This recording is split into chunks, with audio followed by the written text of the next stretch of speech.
Hey there, how there, ho there, it's Jeff Cutter Diamond. Welcome to yet another Cutter Top 10 video. And today we're going to look at the top 10 NHL teams of all time. Yeah, right. The top 10? No, we're going to take a look at the bottom 10. The bottom of the barrel.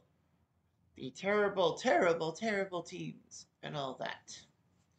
Walking my Leafs jersey, of course, because, it's a hockey themed list. So we're going to get underway. We're going to get our 10 teams in and we'll have fun. All right, so number 10 is the 1984-85 Toronto Maple Leafs. I know, a little biased, as you know, with the Leafs. But hey, you know what? The Leafs have had some very shitty teams, including the team in 2016 that actually ended up last in the NHL overall and did get the number one draft pick thanks to the lottery. But the fact is, the 1985 Leafs were just as bad. I mean, when you look at how terrible that team was, you'll know. Of course, that team actually was, yeah, they were 20, 52, and 8. They had 48 points, the lowest in team history in an 80-game schedule, of course. So yeah, winning 20 games was just was not good enough for them. They just didn't do well. They did pick up Ali Frady, Todd Gill, and Jeff Reese in the previous draft, but then they couldn't get out of the Norris division and all that. And they were pretty bad. I mean, you had Rick Five, John Anderson, and Bill Derlago doing pretty well for themselves. But they had a four-goalie system. Tim Bernhardt, Alan Bester, Rick St. Croix, and Ken Reggett. All just couldn't do it. The 85 Leafs sucked. But the good news for the 85 Leafs was that they had the number one overall pick, and that was Wendell Clark. The 1985 season ended on April 7th, 1980. No, sorry, April 6th, 1985. 3 days before I was born. Number 9, the 1973 New York Islanders. The New York Islanders, this was their expansion season. The Islanders were built on purpose by the NHL because the WHA, the World Hockey Association, was going to put a team on Long Island. However, the NHL blocked that by putting an NHL team there instead. And the Islanders were born. However, the New York Islanders, despite beating the Boston Bruins in a famous game 8-7, with Ed Westfall scoring the game-winning goal against his former team, the Isles sucked terribly. 12 wins, they were worse than even the Atlanta Flames, their expansion mates. The 73 Islanders would do quite well for themselves. And, of course, well, later down the road, they got the number one draft pick, which they used on Dennis Potvin. The Habs were so gung-ho on Dennis Potvin, from Quebec, that they were willing to trade 5 NHL players to the Islanders for the number one pick. The Islanders told them to get bent, and they did. They got bent. They got bent out of shape. So anyway, the 1973 Islanders had Dennis Potvin, and then through the draft, they got Clark Gillies, Brian Trottier, Mike Bossy, a few other players. Yeah, they built through the draft. And then by 1978, they were actually a team to be feared and all that. They did win the Cup in 1980. Number 8 is the 1944 New York Rangers. A terrible mark. 6 wins, 39 losses, 5 ties, a 181 win percentage. World War II depleted this roster because, World War II, they needed some healthy guys, and a lot of NHLers left. Montreal thrived in this because the they were Quebecers, and the Canadian government didn't really think Quebecers could do anything. World War II was here. The Rangers gave up more than 5 goals per game, and it didn't help much that they had a goalie named Steve Buczynski, nicknamed the Puck Goes Inski. And also for the Rangers, it didn't help matters that, they lost one game 15-0 to Detroit, in which all but 2 players scored a point. Yeah, Frank Boucher had to be coaxed out of retirement to help out with numbers and all that. Fortunately, the war ended, and the Rangers got back to being okay. Number 7 is the 1976 Kansas City Scouts. 12 wins, 56 losses, 12 ties, and a 188 win percentage. They were decent. Kansas City was an expansion team built to try to get hockey in the Midwest. They were going to call themselves the Kansas City. I don't know what their nickname was. Mohawks, because that's what their minor hockey teams were like. Unfortunately, Chicago blocked it because it was too close to Blackhawks, and the logo was too close. So they had to be the Kansas City Scouts. And that um, statue in the park of the man on his horse, I thought it was like a two-headed dog. The 1976 Scouts played a season. They had it with Paymont, but Kansas City, and Michel Plas, but Kansas City just had nothing for them. After their second season, they basically relocated and went to Colorado to become the Colorado Rockies before Rockies was a thing, the baseball thing. But the Colorado Rockies sucked terribly. Don Cherry coached just one season with them, and basically interference from the GM and owner cost them to leave. And the team a couple years later went to New Jersey. Number 6 is the 1991 Quebec Nordiques. 16 wins, 50 losses, 14 ties, and a 238 win percentage.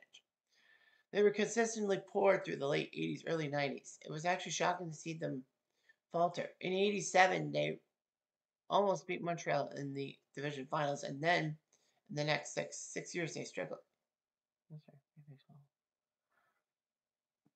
So anyway, the Nordiques really had troubles. 1990, they used 7 goalies. 91, they weren't just as good. They had 5 goalies. And, even though that they had my son Dean and Joe Sakic on their squad, they were just in the early days. The Nordiques were so bad, Ron Tugnutt got peppered with 73 shots in a game against Boston. But thankfully for him, he stopped 70 of them in a tie. The Nordiques sucked. They got the #1 draft pick in 91, which they used on Eric Lindros.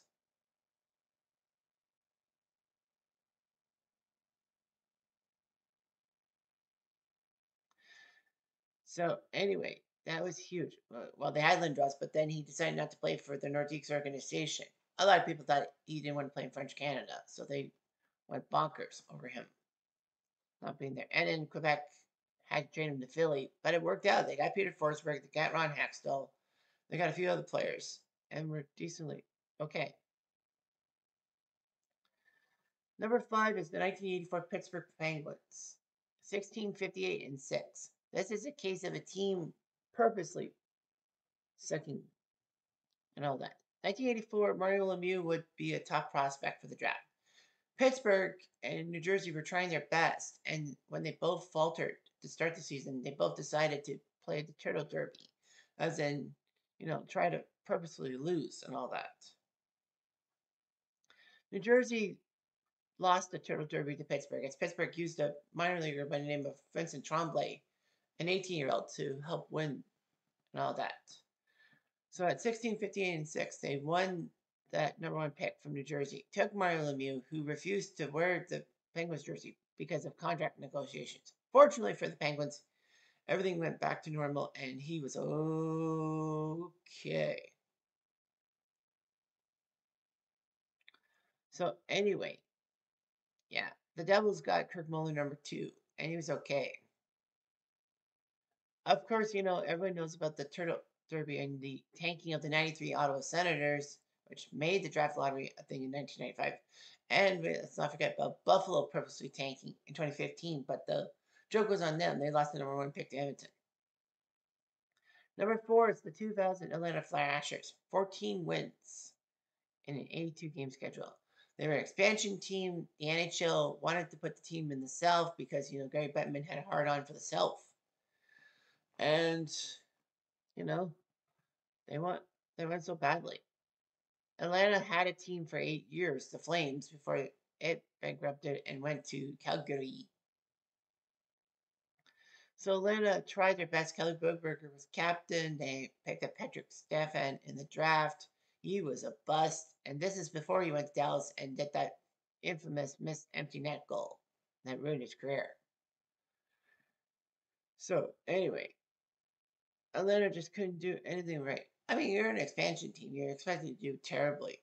Atlanta would make it to one playoff spot in 2007, but got swept by the Rangers. Number 3 is the 1981 Jets. 9 wins, 57 losses, 14 ties. So the 81 Jets, this was their second season in the NHL after being a WHA juggernaut. They did decently in 1980, but in 1981 they really sucked. Marcus Madsen was terrible in that. They just couldn't do anything. They had a 17-game losing streak at the time. No, no, they had a massive winless streak. Nevertheless, they put up only 9 wins, which was not that great and all that. And people thought that Winnipeg probably got bit by the NHL WHA merger. Nevertheless, the Jets got the #1 pick and got Dale Hawerchuk, and Dale Hawerchuk was basically the Jets franchise for the next decade. And the Jets did make playoffs and won a few playoff series. So also that as well. Number 2 is the 1993 San Jose Sharks, 11-71-2. After joining the league, the Sharks had a brutal sophomore season. This was not their inaugural season. This was their second season. Their inaugural season, they got a team because the Guns wanted to move the North Stars to San Jose, but they said, NHL said no and said, why don't you give up your ownership to the guy who wants to be an owner, and then you can have a team in San Jose as an expansion team. They took the deal. And the guy who got the Minnesota North Stars, sorry, North Stars fans, it was Norm Green. I don't need to explain. I hope I don't. Anyway, so the Sharks were expansion team, which was funny because Minnesota, they were allowed to draft Minnesota players in a dispersal draft. And both the Sharks and North Stars took part in the expansion draft. That's how Guy Lafleur ended up on Minnesota for like 2 days and then got traded back to Quebec for Alan Hallworth. So anyway, the Sharks, their inaugural season, they had Pat Falloon and Ray Whitney, junior teammates for Spokane and Memorial Cup champs together. But it's weird how Whitney outshone Falloon, who was the number 2 pick in the draft. The Sharks could have had Scott Niedermayer, who then went next to the Devils. The least blessed that pickup. The Sharks lost 17 straight games. They had the fewest points in the league, but somehow the 93 Senators got the #1 pick because they tanked too. So, yeah, of course, the Sharks were bit. Well, they traded the number 2 pick, Hartford, for some players. And I think Hartford traded a draft pick back to San Jose. I think. Yeah, it had to because the Sharks were number 2 overall. Ottawa got Alex Stagg. Fortunately for the Sharks, that was actually a good time to lose because Stagg was terrible. And at number 1, it's the 1975 Washington Capitals, aka the Capitals. 8 wins, 67 losses, 5 ties, and a 131 win percentage. The worst in NHL history. They had a lot of futility. The nation's capital, well, the U.S. nation's capital, got a team, I guess because of lobbying and all that. The team was okay. Tommy Anderson was a pretty good player, even though he was one of only a handful of Americans playing in the NHL, which was hard to believe, but it's true. It is really true. But the fact of the matter is that, they just had troubles. They wore white hockey pants with their white jerseys and their red jerseys, especially with their white jerseys. That doesn't work out that well. Yick. What if you soil yourself? So, yeah, they had some good uniforms, but they had a bad on ice product. Washington had struggled for a while, and people thought that Washington was soon going to be dissolved or moved. But they kept pressing. By the mid 80s, they were consistently in the playoffs. So, expansion woes. Am I right? So that's hard to believe, but it happens. It really does happen for bad teams to actually start getting better and better. It takes a few years, but you got to hang on for the ride. Anyhow, I'm Jeff Diamond. I do